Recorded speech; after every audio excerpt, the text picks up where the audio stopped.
Today, I want to talk a little bit about a very in the moment topic, inflation. Everyone seems to be talking about inflation, and having traditionally been interested in finance and stocks and economics, inflation is something very interesting for me, and something that I've read a lot about, something I've heard a lot about, but something that I've never really experienced in my own life personally. So, personally, I've never experienced inflation, although some members of my family have been very, very hurt by inflation. So I'll talk about all that over the course of these inflation videos that I think I'm going to be putting up. Over the next month. Who knows how long this will last? Maybe it'll be a lot of videos. So I think I'll have a bit to say. But the first thing I want to say about inflation, the core thing, is that it's a distraction. It's a distraction in every possible way. So it's a distraction at a societal level, and it's a distraction at a personal level. But even though it's a distraction, we still have to pay attention to it if we don't want the value of our money, if we don't want the value of our wealth to go away, if we don't want our wealth to go away, or if we don't want the value of our money to erode. So if we want our money to maintain the purchasing power that it has today, we need to think about that. We need to think about what inflation is, and we need to think about how can we hedge against it? How can we protect ourselves from it? So today I'm going to talk about the most simple and basic thing. What is inflation? What does it mean to have inflation? So let's begin. Let's go back in time. 100,000 years ago, back in time, you're a hunter gatherer. There's no money. Your entire job, your entire existence is waking up, going and hunting and gathering. You're gathering fruits, vegetables, whatever, and you're hunting. That's why you're called the hunter and gatherer. Are you getting paid? No. For all your labor, for all your work, for all your toil, what are you getting? Well, you're getting sustenance, you're getting food. You're getting food and you get to live. And your family gets to live. Those are nice things. And so you go out and you put your work in. You work your tail off because you want everyone to live. And it's easy to do. You don't have to think about it too much. You go and you work your tail off until you get the food, and then you stop working immediately. Then you continue day after day after day. No inflation, no money, no economy, and a much happier world. Then let's move to agriculture, right? So, whatever you think about the history of the world, we know that at some point, at least in the current iteration of civilization, we moved into an agricultural space, right? I'm not going to go into the Younger Dryas. I'm not going to go into the potential, the potential that we're not really correct in our assumption that, oh, we were hunter-gatherers until about 10,000 years ago, then we became agriculturalists. That's a big assumption. How do we know that agriculture didn't exist in the past? How do we know there weren't cycles of civilization? There's a lot of people that think it's much deeper, much more complex, much more rich than what we think traditionally, than what we're taught traditionally. But I'm not going to go into that. Regardless, at some point we know, if we go back to the past enough, we see that, well, we started agriculture. We started living living in a way that was more sedentary. Now, whether that happened in cycles before is not relevant for our discussion. We know that definitely, if you go back 15,000 years ago, you're not seeing agriculture on the land masses that are still up, that on the current land masses that still exist. We don't see evidence of agriculture. So it seems like at some point, the current iteration, the current version of the world of kind of civilization moved into agriculture. When that happened, you had an important thing.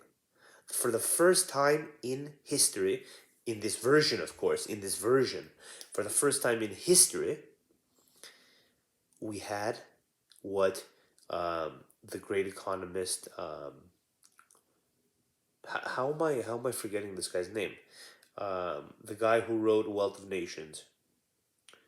Um, was it? It's not. Is it John Stuart Mill? I cannot believe I'm forgetting this guy's name. That freaks me out. So, um, Sam Adams. John Adams? No, John Adams is the U.S. president, the second U.S. president. It must be. Could it be Samuel Adams? That's beer. I'm flabbergasted that I don't remember this guy's name. I need to tone down on a lot of things. Sam Adams is a beer, and John Adams is the president. Whoever wrote Wealth of Nations, it'll come to me. Let's continue. So the guy who wrote Wealth of Nations, that eminently intelligent and interesting man, the same guy who also wrote The Theory of Moral Sentiments, which I highly recommend. Potentially, it's more interesting than The Wealth of Nations, The Theory of Moral Sentiments. It's a wild, wild book, and it shows you that he had different thinking. He's not just a pure economist. He is a very deep man and moral man. Um, the guy who wrote The Wealth of Nations, the guy who I stunningly cannot remember, even though I got an econ degree. Jesus. Okay, so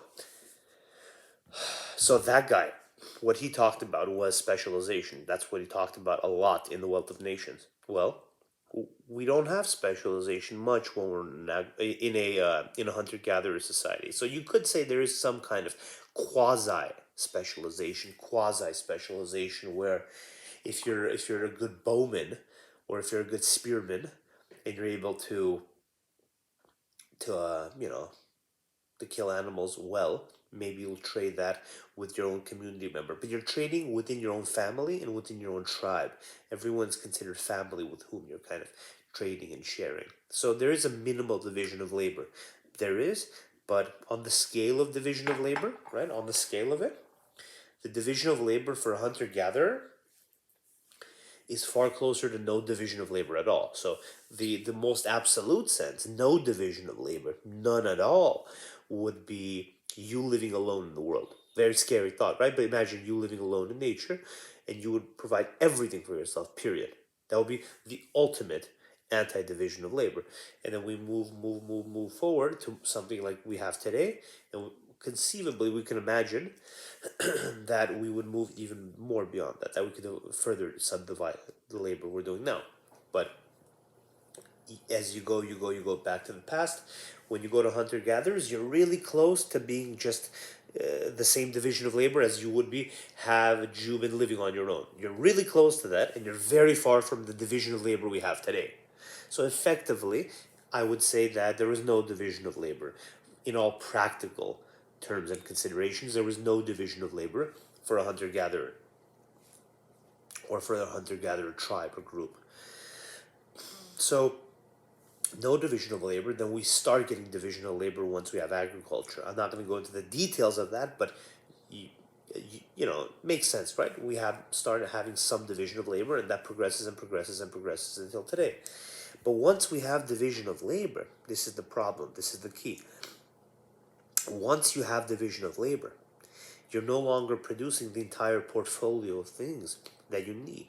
So if you need a cloth on your back to cover you when it's cold, maybe you need food. What else do you need? I don't know. Not much, right? If you're a hunter-gatherer. But once you become an agriculturalist, you may need more. Once you settle down, you may need more. So imagine we leave the 15,000 years ago, the tribe from 15,000 years ago, and we pop into 5,000 years ago somewhere. Well, you're probably on a farm. You have a house. Now, this group or this tribe or this family, they're not just a monkey, basically, equivalent, a human monkey that's just traveling and not having anything. Instead, they're settled down and they probably have possessions, physical possessions. And all those things that they have, you walk into their house, it would be, it would seem incredibly poor to us now, incredibly poor and different. But still, maybe you would have one or two items of clothing per person. Maybe you'd have a plate or two. You'd have at least some kind of shelter from the rain. So you'd have something, right? You'd have something rather than having basically nothing. But that's something you didn't make yourself. That's something that family didn't make themselves. It is the effort of a broader group of people, right?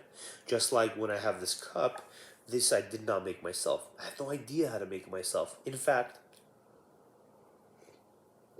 if you gave me 10 years to make this cup, probably couldn't do it as quality as this. If you said 10 years, you make it yourself, 10 years. You can go into the jungle. You have 10 years to do it. I wouldn't be able to do it, right? Come on, think about that. A simple cup, right? So right now, our lives are dependent on everyone in the world. We have a globalized society, and that's why we're able to have so many products and so many things. But when I buy this cup, I don't know who made it. In the same sense, you had that in the farming community. Now, you did know who made all your stuff back then because it was a smaller world, it was a smaller group. Even if you move beyond the family, if you talk about the village or the tribe or a larger community, even if you're talking about thousands of people, you're more readily able to know them. You're closer to them. That's fine. But you still need to trade. You still need to transact. Because, again, this is the important part, because of division of labor. Division of labor is a thing that causes all the problems that we're going to be talking about. It also causes all the benefits, all the beautiful, amazing benefits that we have in our modern society as well. But once you have division of labor, and once I'm producing only a small portion of the portfolio of things that I need to consume or that my family needs to consume, I need to find a way to get the other stuff. If I'm making 10-15% of of the pie, where am I going to get the other 85% from? Well, I need to go out and get it. I can do it by force, but that's not an economic approach or an economic method, and that's going to have its own severe consequences in a decent, respectable community, in a strong community, hopefully too. So if force is out of the question, and it was typically, then I have to find other means of exchange. Barter, barter and trade were traditionally that mechanism that allowed for that exchange to happen.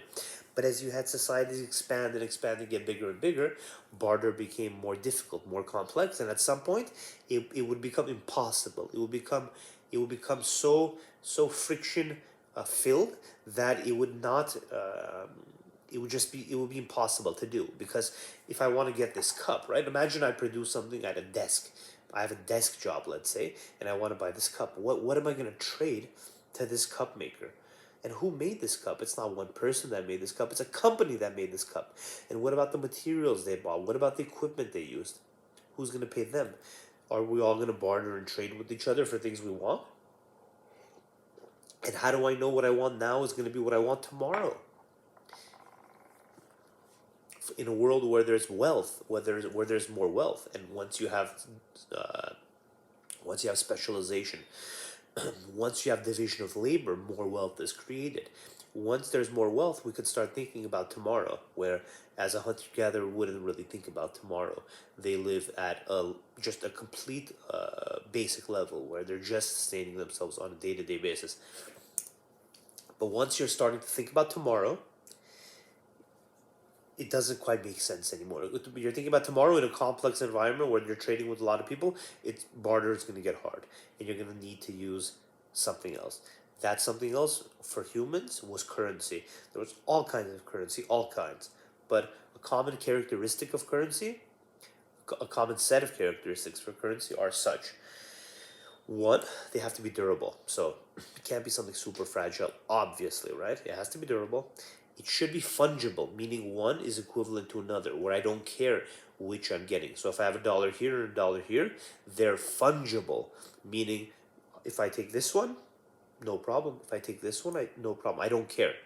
It wouldn't be fungible. It wouldn't be fungible if I cared about the individual characteristics of the dollar. If I looked at the dollar and said this has more marks or this has less marks, then it wouldn't be fungible. It's fungible when it's no big deal, where I don't care which one I'm getting. So durable, fungible. It should be portable. It should be easily, transferable and portable. If I'm using a big boulder on a mountain as currency, and everyone has their own boulder, how are you gonna do that? So it has to be durable, fungible, and transportable, and it also has to be divisible. So it can't be something where it's like a diamond. Imagine you have a unique diamond. Um, how are you going to cut that then? What are you going to do with that? So you're going to basically be diamond by diamond by diamond. But gold, silver, or bags of grain, things like that, or dollars, they're generally divisible, right? You can subdivide them into smaller units. For some things, you could physically subdivide it, like gold. You could physically subdivide it, and for other things like the dollar, you can exchange it in a fiat sense. Um, so, and that is an interesting distinction between being able to physically subdivide it versus theoretically having a fiat subdivision capability, saying, "Oh, if I give you this 100, you'll give me 100 ones," right?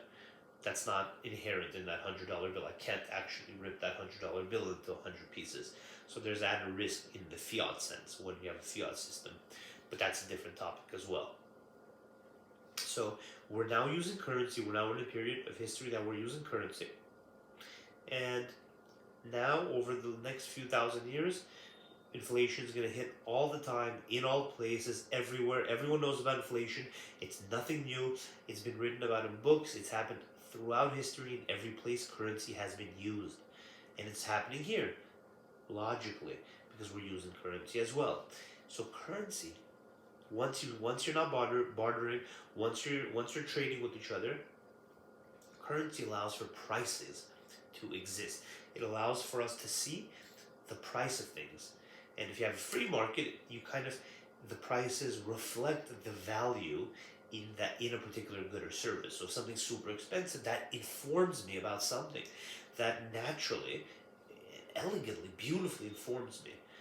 It allows me to understand. So if I'm in a world without prices, I could see a Rolls Royce and think maybe I can have that. But when there's prices, I automatically know they're scarce. That there's few of them. There's few of them. The world must exist in a certain way where, how do I say this properly? Basically, the price informs you about the nature of the world more. Whereas if I just see the Rolls Royce, I don't know how many there are or how valuable they are. But if I see a Rolls Royce now with the $500,000 price tag, I know that it's scarce. I know something about that. I may not know. I may not know the exact cause of it, but I know there's something about the entire world where if you want a Rolls Royce, you're going to have to sacrifice a lot of other stuff for it, right? And I know that there's a lot of value, a lot of economic kind of energy trapped in that Rolls Royce, effectively. Whereas without money, I wouldn't know that. I wouldn't know. I wouldn't know how many there are. I would have to go in and research it. I would have to go in and say, okay, what's this Rolls Royce? How many of them are made? How do I get one? And then over time, I'd realize, oh wow, it's very hard to get one of these Rolls Royces. But with money, I see, okay, I'm able to kind of make decisions on the fly and have a ton more information than I would have. Now, this information may not be pleasant, obviously, right? If I want the Rolls Royce and it says $500,000, that's tough news I'm getting presented. It's not pleasant news. It's basically the price tag is saying, hey, dude, this is a very scarce item, and there's a lot of people that want it, and a lot of people that are willing to put a lot of production, put a lot of value out, toss a lot of value out to get this item. So that's not pleasant news if I want one of those, right? But that's not what it's about. Prices aren't about providing you pleasant news. They're about providing us all with information so we're able to make better decisions. And that's incredibly useful for an economy. But when the currency you're using has certain characteristics, right? In fact, I'll say it a different way. Because you're using currency, since you're using currency, you're now exposing your community, the community that's using that currency, to certain risks and to certain phenomena. Not even risks, to certain phenomena. And one of these phenomena is the fact that when you have more currency, when you have more actual currency, prices will go up. And by prices going up, it doesn't signify that anything is changing in the underlying economy. So if I double the currency, that exists today and prices double, nothing is changing. Nothing is really changing in the economy. It's just everything is 2xing on price. Is that good? Is that bad? Well, think about it.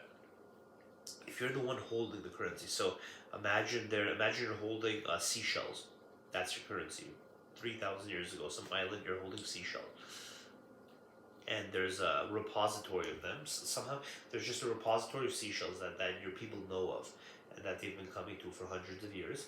And that's where the currency is derived from. And it's a scarce repository. There's not that many there, and it's almost depleted. And whoever had, you're just bartering. You're using seashells as currency, not bartering. You're using it as currency.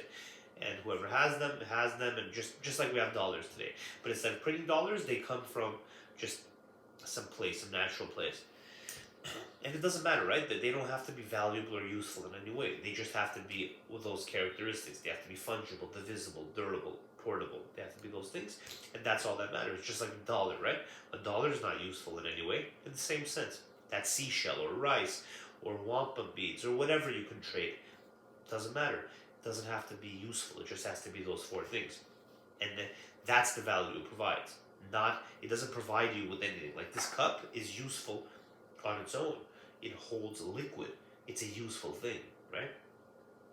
But currency is not useful in that same way. It doesn't provide me with physical benefits or any kind of useful service. Instead, it allows me to transact with less cost. It allows friction to go down, far down, and allows for a much smoother economy. That's valuable. That's great. That makes societies wealthier. But okay, let's get back to it. So we're on this island. We're using these shells, but then somebody goes one day and discovers there's another enormous repository of shells, equivalent to the size of the repository we found hundreds of years ago. And now on that island, there's double the amount of shells, 2 times more. Now, who gets those shells? Are they going to be allocated evenly? No. The person who finds it is probably going to get a ton of them, right? He'll probably scoop up, let's say 20% before he even goes to the village and says, hey guys, I found this extra repository. And then people with the power in the society will probably get more. Just like today, when we print dollars, they're not evenly distributed. When we print, some of us don't get any dollars, but the most powerful seem to get a lot. The most powerful people and institutions seem to get a lot of these new printed dollars. That's crazy. Same thing. The new shells, two times more now on the island. Come back a year later, and you see that prices have risen, right? Maybe they've risen 2 times. Maybe. Not necessarily, but maybe they've risen around 2 times. They've risen 2 times. What does that mean? Does that mean the economy is 2 times bigger? Does that mean everyone's 2 times better off? No. It just means that prices have gone up 2 times. Prices are not inherent things in and of themselves. They're simply information. And the information that's being provided by prices has to do with relative consideration. So if I have a Rolls Royce and I see it's 500,000, and that's the only thing that has a price and I've never seen a price, that 500,000 is absolutely useless to me. Completely and absolutely useless to me. The only way that price can be useful to me is if I have a suite of other prices to which I can compare it. I can compare it to other cars. I can compare it to all the other products and services I can buy with my money or with $500,000. That's where it's useful. That's only where it's useful in the relative and comparative sense. So if only one thing has a price and we're bartering on everything else, it's truly and utterly useless. And if that Rolls Royce price increases to a million instead of 500,000, the only way that is useful to me is if I compare it to what happens with the rest of the economy. If everything else doubles, if my salary doubles, if everything else doubles, then boom, I see. But even if my salary doesn't double, if everything else doubles in price, then I see everything kind of doubled in price, and the relative value between products is still the same. So it doesn't make a difference. But if everything else doubles in price, everything else doubles, the Rolls Royce stays the same, that's like the Rolls Royce getting cheaper, relatively. And relatively is all that matters, because that's the point, right? alone, the price doesn't make a difference. It only makes a difference in a relative sense. So in the same way, when we're on the island and we double the amount of shells, double the amount of currency on the island, we come back a year or two later and we see that prices have doubled. That doesn't tell us anything about the economy. It simply does not.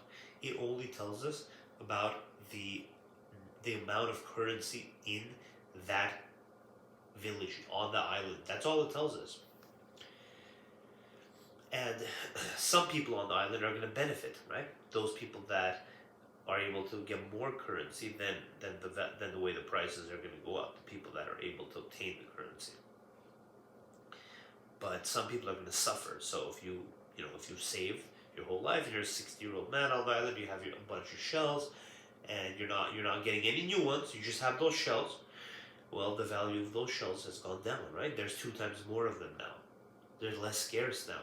So that sucks for you, right? So that's inflation. I don't know. Was this the history of inflation? I don't even know what this video was about.